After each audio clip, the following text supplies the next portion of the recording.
माँ पर लिखी कई कहानियों की तरह ये छोटी सी कहानी जिसका शीर्षक है माँ का आखिरी खत आपको भावुक कर देगी। इस कहानी को पढ़ने के बाद आप अगर माँ से नाराज़ भी हैं तो ज़्यादा देर तक नाराज़ नहीं रह पाएंगे। आइए पढ़ते हैं कहानी। माँ का आखिरी खत कहानी। रात के 12 बज चुके थे। माँ कभी दरवाजे की तरफ देखती तो कभी एक नज़र घड़ी के तरफ। माँ की आंखों में और चेहरे पर चिंता साफ नज़र आ रही थी। थोड़ी ही देर में दरवाजे की घंटी बजी। मानो काफ़ी तेज़ी से दरवाज़ा खोला और सामने बेटे विकास और बहू ममता को देखकर पूछा, इतनी देर क्यों हो गई? मैं कब से तुम्हारी राह देख रही थी। माँ, मैं अब छोटा नहीं हूँ, तू मेरी चिंता मत क्या करो। विकास घर के अंदर प्रवेश करते हुए बोला, बेटा कितना भी बड़ा हो जाए माँ के लिए छोटा ही रहता है। चलो छोड़ो, हाथ पैर धो लो और मैं तुम्हारे लिए खाना लगा देती हूँ।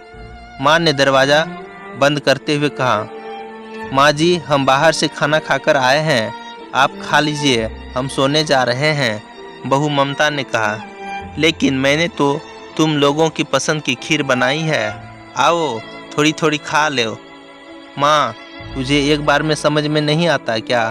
तेरी बहू ने कहा ना हम बाहर से खाना खाकर आए हैं, क्यों परेशान करती है? जा तू खीर खा ले और सो जा और हमें भी शांति से सोने दे। माँ अकेले कैसे खीर खा सकती थी और उसे बिना खाए नींद कैसे आ सकती थी, क्योंकि बेटे के इंतज़ार में उसने भी कुछ नहीं खाया था। वह किचन में गई, एक गिलास पानी पिया और अपने रूम में चली गई। सुबह 10 बजे विकास की आंखें खुली। बाजू में ममता अभी भी सो रही थी। विकास हॉल में आया तो लैपटॉप के पास रखी एक चिट्ठी पर उसके नज़र पड़ी। यह चिट्ठी किसकी हो सकती है, यह देखने के लिए उसने चिट्ठी खोलकर पढ़ना शुरू किया। मेरे लाल, तू सोच रहा होगा कि एक ही घर में रहते हुए ये चिट्ठी क्यों? मैं तुम्हें बोलकर भी ये बात बता सकती थी। हाँ बता सकती थी, अगर तू मेरी बातें सुनना चाहता तो।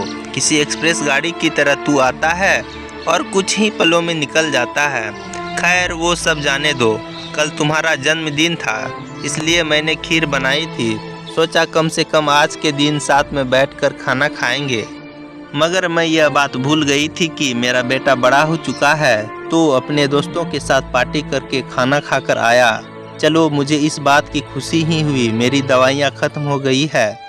मैंने कुछ दिनों पहले तुझे दवाई की एक चिट्ठी दी थी, अगर वक्त मिले तो वह दवाइयाँ मुझे लाकर देना, मुझे थोड़ी राहत हो जाएगी।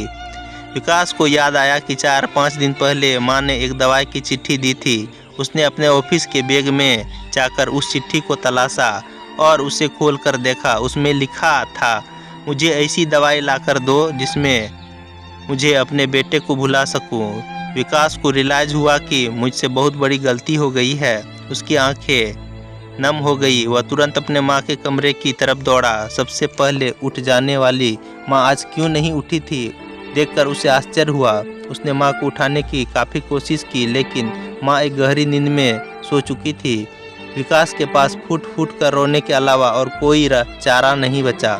दोस्तों, यह कहने की ज़रूरत नहीं है कि माँ बाप जीवन में कितने मूल्यवान हैं। उनके रहते हुए ही उनकी सेवा करो, उनसे प्यार करो। वह चले जाएंगे तो कुछ नहीं कर पाओगे।